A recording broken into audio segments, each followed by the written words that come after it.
Kahirapan.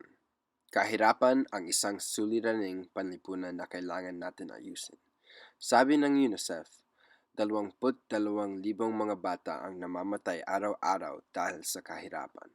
Sa isang taon, mahigit sa 8 milyong tao ang namamatay.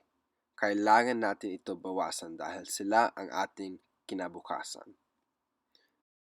Ang kahirapan ay nagdudulot sa maraming iba't ibang bagay.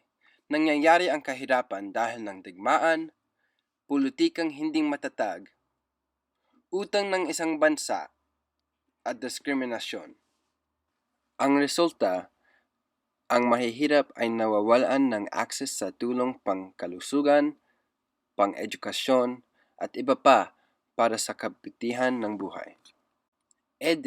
Ang mga problema sa kagutuman, malnutrisyon, at mga sakit lumalala dahil ng kakulangan ng suporta.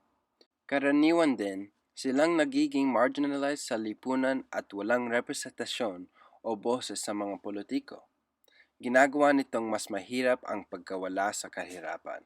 Para harapin itong problema, kailangan ng gobyerno lumikha ng mga trabaho. Importante rin mamuhanan sa mura pero magandang pangangalaga sa mga bata at edukasyon. Pero, ang pinakamadali na pwede natin gawin ay tumulong sa isa't isa. Pwede tayong sumali sa pagboboluntaryo at magbigay ng oras at tulong pinsyal sa mga iba't ibang organisasyon tumutulong sa mga lugar na mahirap.